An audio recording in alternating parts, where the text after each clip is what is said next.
cubanita. Bom, tu falou que faz 10 anos que tu já tá no Brasil, né? 10 anos, graças a Deus. E, cara, como é que foi essa saída de lá? Foi dramática? Foi como? Foi igual a maioria das saídas das famílias em Cuba, né? Separação familiar. Começou em 2005 com meu pai engenheiro em telecomunicações e eletrônica. Ele ocupava um cargo alto na empresa estatal onde ele trabalhava, para você ter uma ideia. Ele tinha acesso à internet em 2005. Caralho. Era proibido, era crime, né? Cubano ter acesso. E meu pai tinha porque ele trabalhava com isso e era um dos chefes, né? Mas ao contrário do que todo mundo fala e acha, a gente não tinha uma vida de rico. Era uma vida menos miserável. Então, quando você ocupa um cargo como o que meu pai ocupava, você tem que entrar para o Partido Comunista de Cuba. E quando você entra, aí esquece, você nunca mais consegue se desligar e sair do país. E meu pai não queria isso. Aí foi quando... Ele tem família brasileira, meu pai, a ascendência dele é libanesa. E há muito tempo atrás, eles migraram. Uma parte foi para Cuba, o avô dele foi para Cuba. Outra parte para o Brasil, Venezuela. E aí, essa família brasileira, a prima dele fez uma carta oficial convidando meu pai para passar umas férias aqui no Brasil, 3 meses, que era o máximo que um cubano podia ficar fora de Cuba. E aí, depois de muito trabalho, porque não foi fácil ele conseguir a autorização para sair, ele veio para cá de visita e deixou minha mãe grávida da minha irmã do meio. E eu com 5 anos na época. Minha mãe estava quase dando à luz. Ele veio em julho, agosto e novembro. Minha mãe deu à luz a minha irmã do meio. E aí, eles ficaram 4 anos separados. Meu pai ficou aqui no Brasil. Ele pediu asilo político depois de estar 1 ano aqui no Brasil. E deixou minha mãe lá grávida. Aí, depois de quase 4 anos, ele consegue tirar minha mãe de Cuba. Como que vocês se mantiveram sem ele lá durante 4 anos? Minha mãe, meu tio, irmão dela, mandava coisas para ela vender no mercado negro. Roupa, essas coisas. Que o governo, ele finge que não vê essas coisas.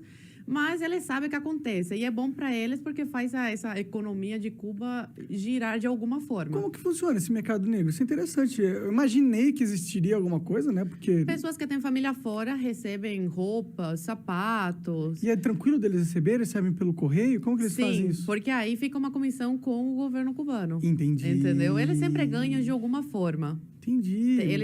Eles recebem para a pessoa passar esse pacote para dentro da ilha, entendeu? Entendi. Mas Ou pessoas que trabalham sei lá, onde tem carne, essas coisas, em indústria, roubam e vendem no mercado negro também, entendeu? Entendi. Só que aí você não sabe a procedência, nada. Porque a gente não sabia de onde saía o frango que minha avó, meu avô compravam para manter a gente em Cuba. Cara, isso é muito louco, porque assim, você tá me contando coisas que pra mim eram fábulas, sabe? Eu achava que eu sabia...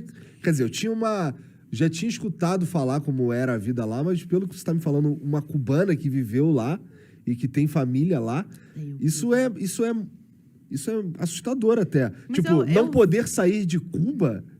Eu falo isso, que se eu fosse brasileira e não fosse cubana, pra me acreditar numa coisa dessas, porque parece uma coisa tão longe da realidade aqui do Brasil, né? Mas, infelizmente, é isso que os cubanos passam. Atualmente, o cubano pode sair da ilha, tá? Só que é muito difícil, tem que ter muito dinheiro e, geralmente, quem consegue é quem tem família fora, que aí consegue bancar essa saída. Agora está mais liberada essa saída, não como antigamente, que era completamente... Por exemplo, criança não podia sair de visita. Por isso que meu pai teve que separar toda a família. Aí, terminando essa história, meu pai ficou no Brasil depois de quase 4 anos. Consegue tirar minha mãe de Cuba. Eu e minha irmã ficamos com os nossos avós. Eu com 9 anos na época e minha irmã com 3. E aí minha mãe vem para o Brasil, vai direto para a Polícia Federal e pede asilo político. Porque como eles são casados, meu pai e minha mãe, ela tinha direito à lei de refugiada também, igual meu pai. E aí minha mãe fica no Brasil, engravida nesse período. Uma coisa de Deus, eu sou muito católica, acredito muito. E realmente foi uma coisa de Deus, porque meus pais estavam muito mal na época de dinheiro. Assim, R$5 no bolso, por exemplo. E minha mãe fica sabendo que tá grávida. Aí foi um caos. Meu Deus do céu, como é que a gente vai sustentar mais uma boca, né? E ainda tem que mandar dinheiro para Cuba para nossas filhas lá conseguir, né, comer decentemente, né? Um franguinho, essas coisas. Mas aí acabou que foi uma coisa de Deus, porque ajudou na nossa saída. Ter uma irmã brasileira. Aí, depois de quase 3 anos, eles conseguem tirar a gente de Cuba. Meu pai conhece a minha irmã do meio com 5 anos e volta a me ver com 12. E a gente conhece a nossa irmã caçula brasileira, juinvilense, Santa Catarina, com quase 3 anos. Aí, resumidamente, essa é a história da minha família. Então, tua família daqui tinha que mandar dinheiro pra lá pra vocês poderem comer. Pô, mas lá não é o comunismo, não é todo mundo come? Como é que funciona? Não. A igualdade lá é de miséria, só que tem uns mais miseráveis do que outros. Aí minha avó, ela comprava uma caixa de frango, quando tinha, não era todo mês que tinha, por mês, pra gente. Aí a gente comia frango todos os dias. Uma coisa chique comer frango em Cuba. Eu não podia reclamar. Só que quando eu cheguei no Brasil, eu não aguentava mais ver frango na minha frente. Aí eu comia carne vermelha, porque em Cuba é proibido. Você vai pra cadeia, 20 anos por matar uma vaca. Sério? É. Caralho. Eles falam que é porque não tem pra todo mundo. Sei. Mas pra família do Fidel não falta, com certeza. Imagino Tem pra que família não. do Dias-Canel, Raul Castro. Aí é isso. Caraca, que absurdo! Nossa senhora, dessas daí, esse lance de não poder comer carne vermelha porque não tem pra todo mundo é foda. Sim. Você ficou em Cuba, então, de que idade a que idade, mais ou menos? Eu nasci em Cuba, fiquei até os 12. Então, 12 anos ali de... Qual foi um dos maiores choques que você viveu quando você teve essa mudança de vida, de vir pro Brasil, assim? Parece uma coisa fútil, mas uma coisa que me marcou muito, e cubanos que eu conheço no Brasil também, foram marcados por isso. O mercado. Quando eu entrei no mercado. Até hoje eu fico tonta. Eu entro no mercado... Eu procrastino a minha ida ao mercado, porque eu fico tonta, de verdade. Tem muita variedade. E aí eu fico ai, o que tem que pegar não sei o quê? Então, minha mãe que vai, meu pai que vai. Eu odeio ir no mercado por isso.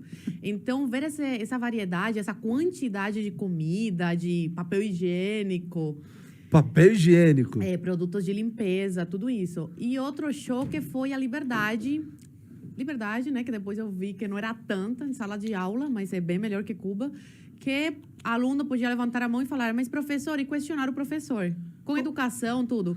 Como eu que é em olhava Cuba? assim, não pode. Como que a sala de Cuba, todo mundo quietinho, se alguém falar você alguma tem coisa... que dar amém pra tudo que... E o que acontece se um moleque rebelde em Cuba começa a aprontar? Prejudica teus pais. Os pais são chamados na escola, aí já ficam de olho, aí o pai pode perder o emprego, a família ser perseguida, tudo isso. Sério? Eu já fui chamada de contra-revolucionária em sala de aula, porque eu não queria dar um dinheiro lá pra MTT, que é um negócio de Cuba, lá, pra ataque americano, uma coisa assim. Eu falei, eu não quero dar. Eu tinha 7 anos, 8 na época, 6 ou 7. Eu era uma criança. E eu falei, não quero, eu quero esse dinheiro pra comprar uma pizza. E aí a professora incentivou os alunos a me chamarem de contra-revolucionária. Caralho, é bem Coreia do Norte. Até hoje eu lembro disso. Até hoje... Então, até os professores, eles são usados como massa para doutrinar as crianças. Sim, claro. E foto do Che Guevara, do Camilo Cienfuegos, do Fidel Castro, colocar flores, né? Como que era a aula de história lá? Você lembra de alguma coisa? A aula de história era imperialismo yankee, malvado. Fidel salvou Cuba, os cubanos, do imperialismo, da exploração yankee, essas coisas. Então, por exemplo, os Estados Unidos, eu tinha muito medo dos Estados Unidos. Eu falava, meu Deus, inimigos, né, de Cuba. Então, eles fazem desde criança a tua cabeça, né? E aí eu falo que isso prejudicou muito a cultura em Cuba. Cuba, era um ícone, né, da música, Célia Cruz, Orixás. Atualmente é muito pobre culturalmente. E isso se deve à grande manipulação e doutrinação em sala de aula. Não tem muitas mentes criativas, não tem liberdade nenhuma. Não, é só aquilo. São máquinas, né? Entendi. Eles te programam para repetir, obedecer. E aí tá, aí tu